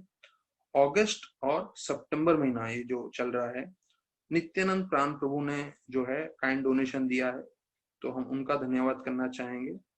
और जो है अक्टूबर महीना बम बहादुर प्रभु ने जो है डोनेशन दिया है। तो सब लोग किसी को हेल्प करना है इसमें, तो वो लोग तुलसी प्रिया प्रभु से, तुलसी विलास प्रभु से कांटेक्ट कर सकते हैं। पर ये चीज हम सबसे पहले धन्यवाद करना चाहेंगे इन भक्तों का। तो हम लोग का साउंड सबका म्यूट है, फिर भी हम एक बार जोर से 3 बार जैसे मंदिर में बोलते हैं, हरि बोल हरि बोल हरि बोल, धन्यवाद करना चाहेंगे। और हम प्रार्थना करेंगे गोपीनाथ जी से कि इन भक्तों को विशेष कृपा मिले, क्योंकि ये सब भक्तों को हरि कथा सुनने में मदद कर रहे हैं, डोनेशन दे रहे हैं। और हमने काफी ट्राई किया गूगल मीट पे, और फिर जो है दूसरा जियो मीट पे भी ट्राई किया था हमने मीटिंग, पर जो इतना जूम में क्लैरिटी है और वॉइस अच्छा से आता है, तो फिर हमने सोचा कि नहीं, यही सबसे सर्वोत्तम है जिससे हम कर सके। और अभी भी हम देख रहे हैं कि राधानाथ महाराज और जो जितने भी सन्यासीज हैं उनका सब मीटिंग चल रहा है, वो लोग सब जूम पे ही कर रहे हैं। मतलब जो सबसे इंटेलिजेंट बुद्धिमान लोग हैं इस्कॉन में, वो सब जूम पे ही कर रहे हैं।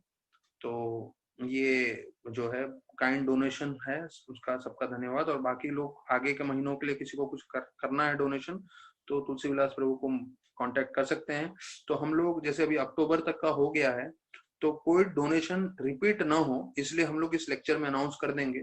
तो अक्टूबर तक का हो गया है, और अभी आगे वाले महीनों में जो जो डोनेशन देगा तो हम लोग पहले से बता के रख देंगे, तो कोई रिपीट ना हो डोनेशन। और जो है जिसके कारण हम लोग हरि कथा कर सके। तो बहुत बहुत धन्यवाद सभी भक्तों का, आपके कारण हम सब भागवतम जो है चर्चा कर सके। और यहाँ तक कि जपा वपा में भी वो जपा करते हैं उसमें भी हम लोग घंटों घंटों जुड़ पा रहे हैं।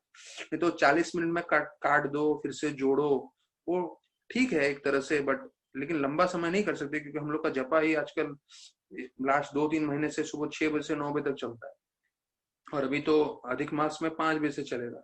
फिर उसके अगले महीने में कार्तिक है, उसमें भी 5 बजे से हम लोग जपा करेंगे। तो इतना 3-4 घंटे का जपा है, तो थोड़ा धन राशि जा रहा है इसमें, लेकिन जो है ये धन राशि जाने के बाद सब लोगों को भक्ति करने का मौका मिल रहा है, सब लोगों को प्रेरणा मिल रही है, सब लोग जुड़ रहे हैं। हाँ तो हम लोग देखते हैं कि देश विदेश से लोग बैठे हैं, आज भी आलाप और धीरेन बैठे हुए हैं जर्मनी से और कनाडा से, वो लोग भी सुन रहे हैं। तो हमें ध्यान रखना है कि जो भी है हमें सब चीज कृष्ण की सेवा में लगाना है। तो कई लोगों का बहुत बड़ा चर्चा था कि भाई ये चाइनीज कंपनी है, ये है वो है, तो काफी इसका ये लोग ने जो है डिस्कवरी खोज निकाला है कि नहीं वो अमेरिका भी बेस्ड में है और फलाना फलाना वो सब कर दिया है। तो देखिए महाजना ये ना गत सपन, भले किसी के मन में कुछ विचार हो ये हो वो हो, लेकिन जो हमारे सीनियर सन्यासी लीडर्स जो इस्कॉन टॉप लेवल पे चल रहा है वो लोग ने सोच समझ के किया है, तो वो हम कर रहे हैं। और जहां तक मेरा, क्योंकि क्या है कई बार सब लोग सब कुछ करते हैं, पर मैं खुद अपने चीजों को भी मानता हूँ अपने लाइफ में। मेरा उद्देश्य स्पष्ट है कि भाई अगर कृष्ण भक्ति में प्रोत्साहन हो रहा है, कृष्ण भक्ति में लोग बढ़ रहे हैं, तो वो चीज स्वीकार कर लेना चाहिए। रूप गोस्वामी ने भी बताया कि अगर आप किसी चीज को छोड़ देते हो जो कृष्ण भक्ति की सेवा में लग सकता है, तो वो वैराग्य नहीं है, वो मूर्खता है। तो अभी ये प्रामाणिक है जिसके कारण सब लोग अच्छे से श्रवण कर पा रहे हैं। हमारे आईवेस मीटिंग्स भी होते हैं, जपा भी होता है, प्लस मेरे और 1-2 मीटिंग इसके थ्रू हो रहे हैं। तो अच्छा है, हमें जपा करने को मिल रहा है, फायदा हो रहा है। तो अभी जो है यहाँ पे श्लोकों का थोड़ा हेवी चल रहा है। अभी 41 श्लोक पे मैं जरा विश्राम कर रहा हूँ, विश्राम दे रहा हूँ। और प्रभुपाद भवानंद प्रभु के साथ थे, थोड़ा वो कथा करके हम जो है इसमें आ जाएंगे प्रभुपाद लीलामृत में। प्रभुपाद इधर थे मायापुर में भवानंद प्रभु के साथ, और अपने जो है उस समय जो है एक बिल्डिंग के उधर अपने मायापुर चंद्रोदय मंदिर का जो कैंपस था उसमें एक बिल्डिंग बना था, उसके छत पे थे। और प्रभुपाद भवानंद प्रभु को बोले, अरे एक समय था जब मैं 20 पूरी खाता था, हाँ, और हलवा। अब ये देखिए प्रभुपाद बोल रहे हैं प्रभुपाद बोल रहे हैं एक समय था जब मैं 20 पूरी और हलवा खाता था, हाँ। और फिर उन्होंने अपना हाथ ऐसा ऊपर किया, बाहें, और उनका लटकता हुआ मांस दिखाया और बोला अभी फ्लैट टायर मतलब गाड़ी पंचर हो गया।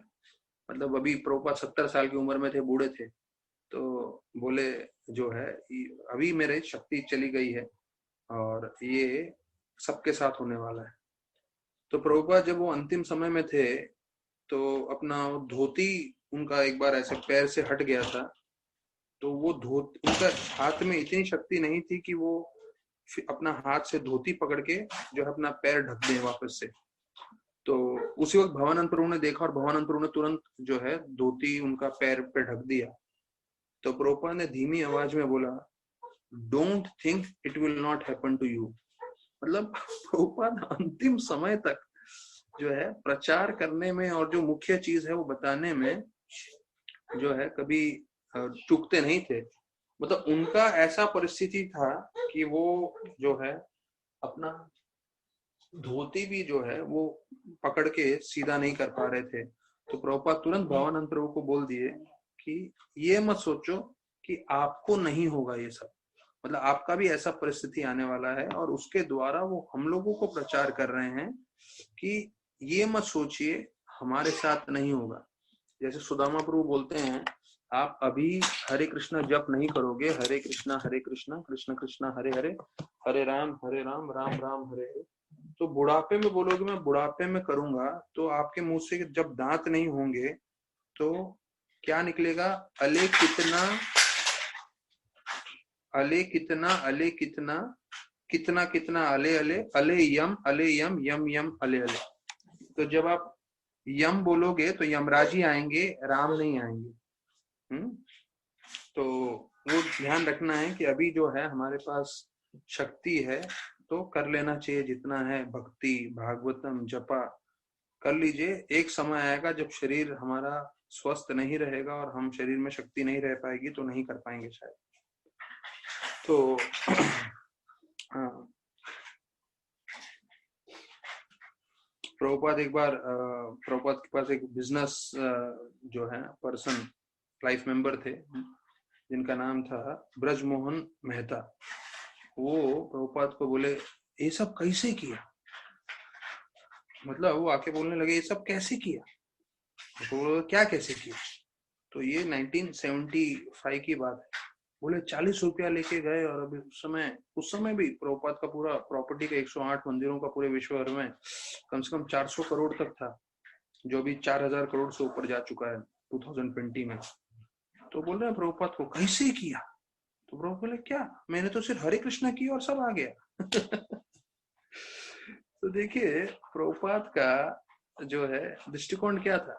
प्रभुपाद बोले मैंने कुछ नहीं किया, मैं तो सिर्फ हरे कृष्णा कर रहा था और हरे कृष्णा करने से सब कुछ आ गया, 40 रुपए से 400 करोड़। तो ये ब्रजमोहन तो बोलते कैसे किया, तो बोले हरे कृष्णा किया सब आ गया, तुम भी हरे कृष्णा करो सब आएगा। तो बोलते लेकिन आपका बिजनेस प्रोपोजिशन धंधा बहुत अच्छा है, 40 रुपए से 400 करोड़। तो बोलते हैं तुमको लगता है ना हमने फायदा किया, तो बोलते हाँ। प्रभुपाद बोले जुड़ जाओ, सब कुछ छोड़ के आ जाओ हमारे पास। तो ब्रजमोहन मेहता बोलता है नहीं वो नहीं कर सकता, मैं नहीं आ सकता। तो देखिए हमें मालूम है लेकिन उसके बाद भी हम पूरी तरह से जुड़ नहीं सकते। अब प्रभुपाद का दृष्टिकोण देखिए, प्रभुपाद कितने जो है गांधी जी को टर्न करने में लगे हुए थे, गांधी जी को भक्ति में जोड़ने के लिए उन्होंने पूरा मेहनत किया। अभी मई 1947 को उन्होंने जो है बताया गया है कि वो गीता पढ़ते थे, तो उसके बारे में प्रभुपाद प्रशंसा कर रहे हैं उनका, गांधी जी का। और वो उम्मीद कर रहे थे, उनको प्रचार करते हुए बोलते हैं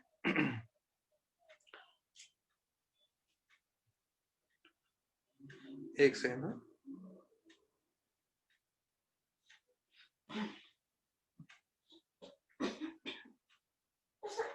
तो प्रभुपाद जो है दूसरे, अभी गांधी जी आने से पहले यहाँ पे ऐसा वर्णन आ रहा है कि वो दूसरे जो लोग थे, जो लेखक थे, और उनके बारे में प्रभुपाद चर्चा करते हुए बोल रहे हैं। मैं गांधी पे आऊंगा, पर वो बताते हैं ये कौन है, एक मिस्टर प्रताप करके थे, ये 1947 की बात है, उन्होंने कुछ लिखे थे। तो रिलीजन ऑफ लव करके उन्होंने एक किताब लिखा था और उन्होंने प्रभुपाद को भेजा, और वो इसको पूरी तरह से प्रचार करना चाहते थे और पूरे विश्व भर में ले जाना चाहते थे। तो उसके ऊपर प्रभुपाद ने बोला नहीं, आप जो है कृष्ण का नाम का प्रचार करो, कृष्ण का वर्णन करो, तो इसका कल्याण होगा। तो अभी देखिए इसको मैं आपको बता दूं, प्रभुपाद ने जब इस्कॉन बनाया तो कई भक्तों का ये कहना था कि international society for God consciousness आप बोलिए, इस्कॉन बताइए, इस्कॉन मत बोलिए, बिकॉज कृष्णा बोलेंगे तो सब लोग समझेंगे हिंदू धर्म है। प्रभुपाद बोले नहीं, कृष्ण पूर्ण पुरुषोत्तम भगवान है पूरे सृष्टि के, तो उनको हमें स्वीकार करना है, इसलिए मैं कृष्णा ही बोलूंगा, गॉड कॉन्शियसनेस नहीं बोलूंगा। तभी प्रभुपाद ये जो प्रताप थे और जो किताब लिखी थी, उन्होंने बोला कि आपका कोई अथॉरिटी नहीं है। ये देखिए ये बहुत जरूरी चीज है जो भक्तों को समझना है। कोई कुछ भी बोलेगा तो हमें उसको स्वीकार नहीं करना है, सुनना नहीं है। तो कोई कुछ भी बोलेगा हमें स्वीकार नहीं करना, हमें समझना चाहिए उसका अथॉरिटी क्या है, वो किस बेसिस पे बोल रहा है, उसका प्रमाण क्या है। तो यहाँ पे वो बोल रहे हैं it is more or less dogmatic, and if different men put different dogmatic views about religion and it's essential who is to be accepted and who is not to be. तो प्रभुपाद देखिए कैसे कट करके बताते हैं, बोलते हैं अगर समझ लीजिए 10-20 लोग हैं या 50 लोग हैं, सब अपना विचार बोल रहे हैं, तो हम किसका विचार सुनेंगे, किसका विचार हम स्वीकार नहीं करेंगे। तो कोई लोग बहुत कुछ बोलते हैं, यहाँ तक कि हमारे परिवार वालों में, हमारे रिश्तेदारों में कोई कुछ बोलते रहते हैं, तो हर बार थोड़ी हम उनका सुनते रहेंगे। हमें वही सुनना है जो भगवान ने गीता में बताया, जो भागवत में बताया, जो प्रभुपाद आचार्यों ने बताया। नहीं तो हमारी जीवन में खिचड़ी बन जाएगी, ना हम भक्ति कर पाएंगे ना दूसरे भक्ति कर पाएंगे। तो प्रभुपाद लिखते हैं, the highest service that can be rendered to mankind is therefore to preach the philosophy of religion of Bhagavad Gita for all time, all place and all people. देखिए, अगर हमें सभी लोगों का कल्याण करना है, सभी लोगों का कल्याण करना है और सबसे ज्यादा समय के लिए करना है, हाँ, और सबसे उत्तम कल्याण करना है। देखिए, एक तो हम उनका अच्छा करना चाहते हैं, सबसे ज्यादा उनका अच्छा करना चाहते हैं और जो सबसे ज्यादा समय के लिए लगे। हाँ, तो हो सकता है मैं किसी को, गरीब भिखारी को 10 रुपया भी दूं तो हाँ, अच्छा हो गया, उसका कल्याण हो गया, लेकिन सर्वोत्तम अच्छा नहीं है और बहुत ज्यादा समय भी नहीं टिकने वाला।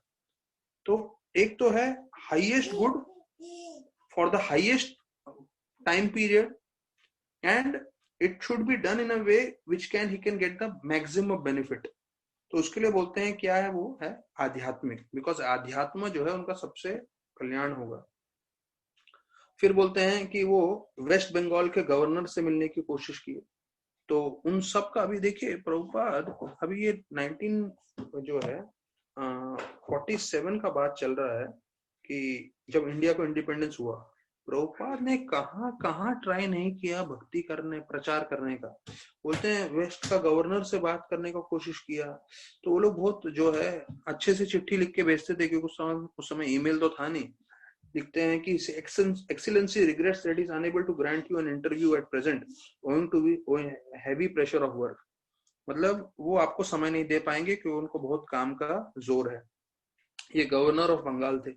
फिर मिनिस्ट्री ऑफ एजुकेशन को उन्होंने चिट्ठी लिखा, तो उन्होंने भी जवाब दिया कि government of India regret that they are unable to accept your request, कि वो स्वीकार करने को तैयार नहीं है। तो प्रभुपाद ने पूरे विश्व भर में प्रचार किया और इतने सारे लोगों को भक्ति से जोड़ दिया, पर प्रभुपाद का भी एक हमेशा जो है कोशिश लगा रहता था कि सबसे मुख्य लोग जो हैं भारत में, उनको भी भक्ति दें, उनको भी कृष्ण के बारे में जोड़ें। तो ऐसे करके कई लोगों ने जो है थोड़ी प्रशंसा भी की। तो उसमें एक आते हैं, एक चेयरमैन है रिहेबिलिटेशन कमेटी के, तो उन्होंने थोड़ा बताया कि हाँ, मुझे आपका ये सब अच्छा लगा है और मैं चाहता हूँ आपसे मिलने के लिए। तो ऐसे वर्णन आ रहा है कितना बार जो है सब उन्होंने मेहनत किया प्रभुपाद ने। प्रभुपाद अभी गांधी जी पे आ रहे हैं, तो एक अंग्रेजी जो है अंग्रेज था जिसने बताया महात्मा गांधी के बारे में, साधुओं के बीच में गांधी नेता है, साधुओं के बीच में गांधी नेता है और नेताओं के बीच में गांधी साधु है।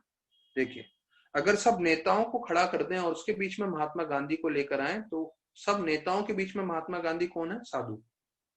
लेकिन साधुओं के बीच में महात्मा गांधी को खड़ा कर दें तो वो उनके बीच में साधु नहीं कहलाएंगे, उनके बीच में नेता कहलाएंगे। ऐसे करके गांधी जी को बताया गया। तो प्रभुपाद जी ने पूछा अपने भक्तों को एक बार, गांधी बढ़ा कि मैं बढ़ा? तो सारे भक्त जो है थोड़ा मुस्कुरा के एकदम एक दूसरे से देख रहे थे कि बड़ा विस्फोटक प्रश्न है ये। तो प्रभुपाद ने फिर बोला, देखो जो है गांधी ने पूरा अपना जीवन दिया ये अंग्रेज लोगों को बाहर भेजने के लिए, और मैं वही जो है लंदन में गया, यूके में गया और उन्हीं अंग्रेजों को प्रचार करके वापस लेकर आ गया। उन्होंने पूरा जिंदगी दिया इन ब्रिटिशर्स को बाहर ले जाने के लिए, मैं कुछ समय गया और इन्हीं ब्रिटिशर्स को वापस लेकर आ गया। फिर प्रभुपाद बोले कि अभी यही ब्रिटिशर लोग जिन्होंने भारत में इतना कार्य किया था अलग अलग, अब वही लोग इस्कॉन की सेवा कर रहे हैं और मैं उनको पगार भी नहीं दे रहा हूँ। और पीछे एक ब्रह्मचारी था प्रभुपाद के, वो प्रभुपाद को चामर से पंखा दे रहा था। तो प्रभुपाद उसको देख के बोले, देखो ये ब्रिटिशर है, इसको मैं पगार भी नहीं दे रहा हूँ पर इस्कॉन की सेवा कर रहा है। तो मुस्कुरा के देखते हैं, हाँ प्रभुपाद बिल्कुल सही। तो प्रभुपाद बोले कि अगर आप भक्ति के दृष्टिकोण से देखें और भक्ति करें तो वो सबसे जो है सार्थकता है। तो अभी प्रभुपाद का थोड़ा वर्णन आ रहा है कि महात्मा मतलब क्या। महात्मा, अभी महात्मा गांधी करके बताया गया है, या महात्मा इतने सारे लोगों को बोलते हैं। तो महात्मा मतलब गीता में महात्मा का क्या वर्णन है? गीता में महात्मा का वर्णन ये है कि जो कोई भी कृष्ण भगवान का भक्ति करता है और जो हमेशा भगवान का नाम जप करता है, वो महात्मा कहलाया जाता है। अर्थात महात्मा की परिभाषा वो है कि वो हमेशा जो है भगवान का चिंतन करता है, वो महात्मा कहलाया जाता है। और दूसरा महात्मा का लक्षण है, वो दूसरों को प्रोत्साहन देता है कि वो जो है कृष्ण के आश्रय में है। ठीक है, तो ये एक है, एक तो खुद हमेशा कृष्ण भावनामृत रहता है, दूसरा वो दूसरों को जो है कृष्ण भावनामृत होने के लिए प्रचार करता है।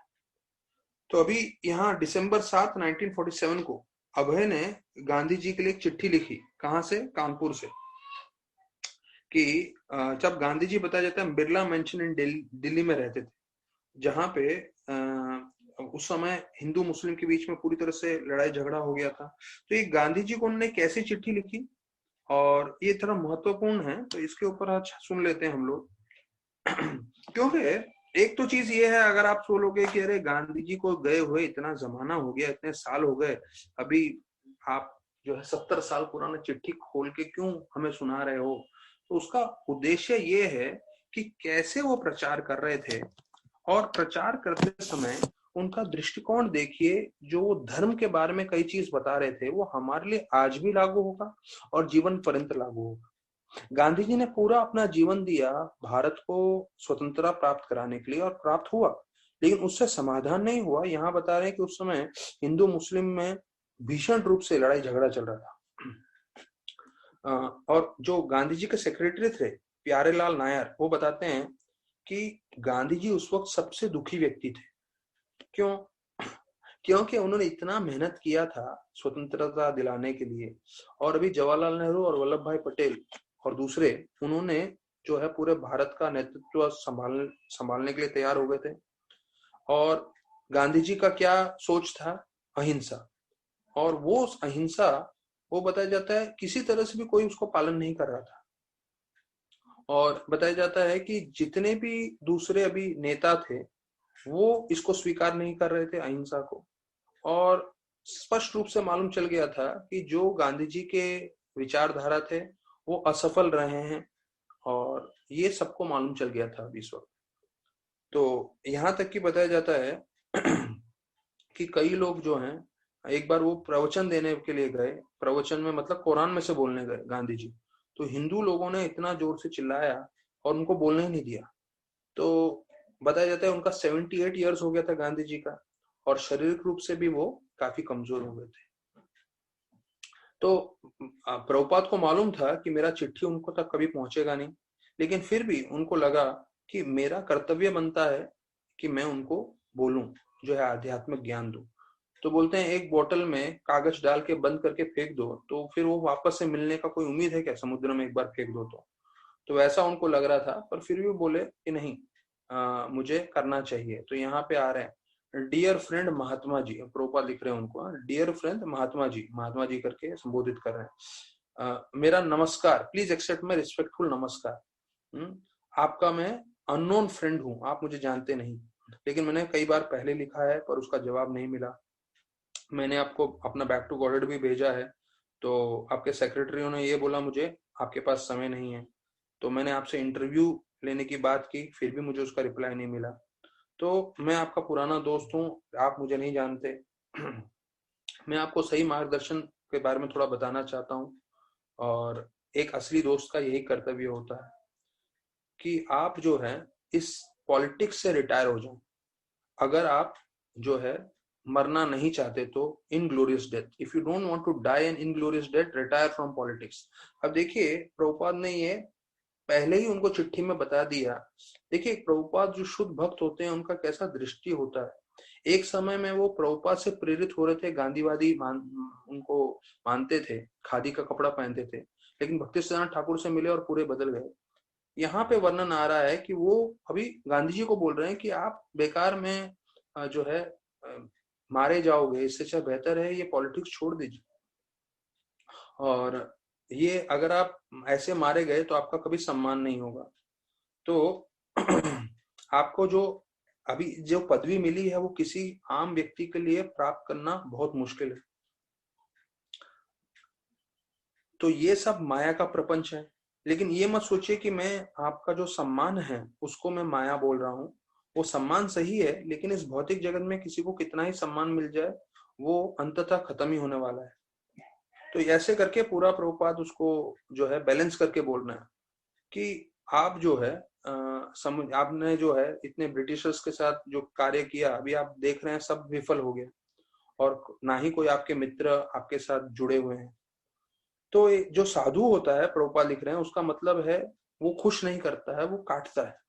तो ये साधु का असली संबंध, असली कर्तव्य है। तो बोल रहे हैं, महात्मा गांधी बोल रहे हैं, उनको महात्मा गांधी को बोल रहे हैं कि आपको आपके मित्रों ने ही छोड़ दिया, उन्होंने दगा दिया है आपको, और आपका जो भविष्य है वो बहुत अंधकारमय है अगर आप जो है इस आध्यात्मिक ज्ञान को समझेंगे नहीं। तो अभी ये सबसे उत्तम समय है गीता का ज्ञान समझने के लिए। तो बोलते हैं आप पहले गीता पढ़ते हो तो आप गीता का क्यों नहीं प्रचार करते? तो उसमें आप सही में जो है आप सभी लोगों का मदद कर सकते हो करके। और फिर वो उसमें लिखते भी हैं कि कैसे कई लोग जो हैं उनका मृत्यु हुआ है। उसमें नाम लेते हैं मुसोलिनी का, हिटलर का और लॉयड जॉर्ज का, कि वो लोग भी कैसे जो है मारे गए हैं। तो वो परिस्थिति मैं नहीं चाहता आप देखो। और फिर वो बोलते हैं आपने जो अहिंसा बोला है, लेकिन कई जगह पे हिंसा जरूरी है, क्योंकि ये धर्म के लिए हिंसा सब जो है स्थापना करना जरूरी है। जैसे प्रभुपाद बोलते थे कि कृष्ण भगवान ने अर्जुन को अहिंसा नहीं बताया, हिंसा बताया। क्यों? क्योंकि अगर धर्म की स्थापना करनी है और धर्म की स्थापना के लिए हिंसा अगर चाहिए तो हिंसा सर्वोत्तम है उस समय।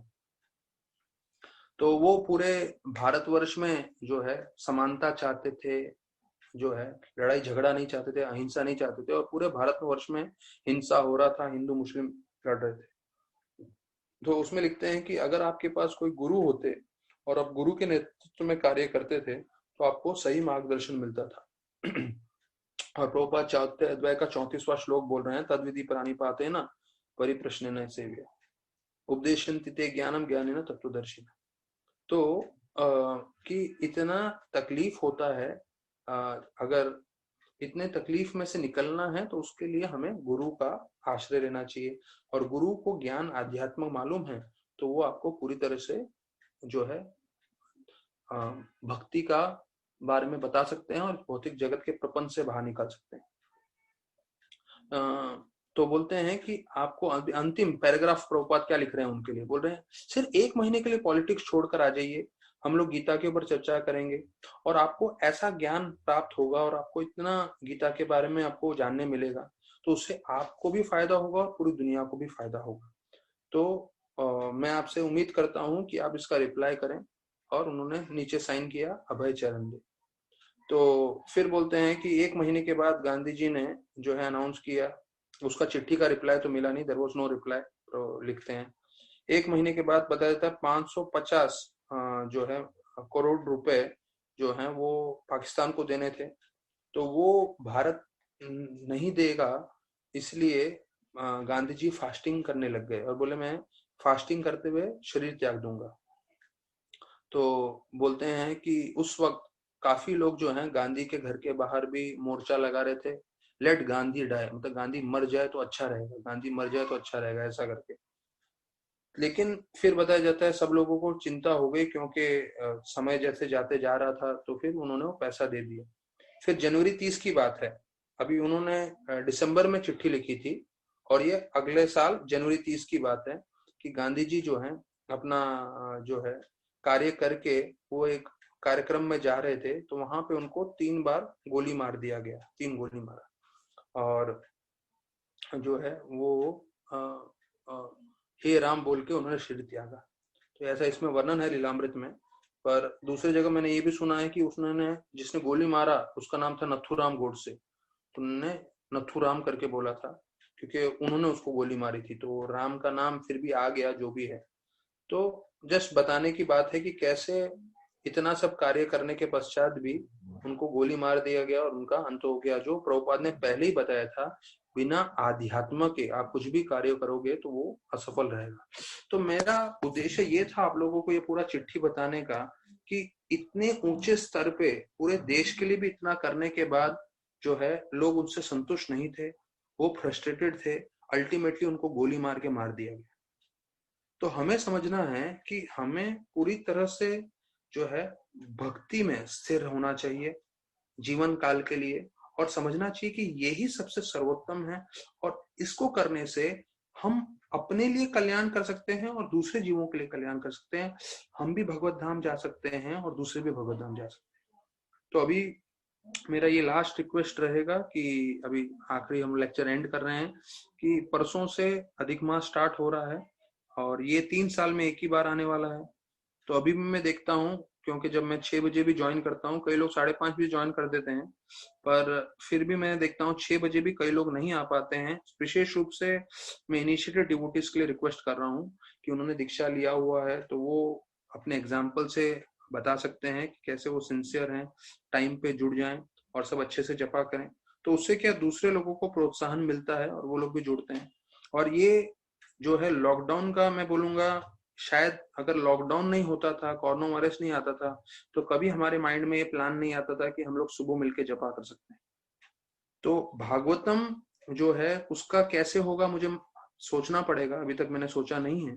लेकिन एक चीज निश्चित है कि लॉकडाउन भले ही खुल जाए, भले ही सब नॉर्मल हो जाए बाहर सोसाइटी में, जपा तो हम करने ही वाले हैं। तो जो लोग हमारे साथ जुड़ना चाहते हैं अभी से आदत डलवा लीजिए। जैसे बताया गया है कि अगर सुबह जल्दी उठना है तो रात को जल्दी सोना है। तो ये अभी जीवन भर का प्रोसेस रहेगा। तो जो भक्त हमारे साथ जुड़ेंगे तो हाँ, जो है एक तरह से वो प्रचार कर रहे हैं, वो हेल्प कर रहे हैं सभी भक्तों को जप करने के लिए। तो प्लीज आइए आप लोग सब जपा के लिए सुबह को, और कल शाम को फिर हम भागवतम में जुड़ेंगे 4 बजे। बहुत बहुत धन्यवाद सभी भक्तों का। हरे कृष्ण।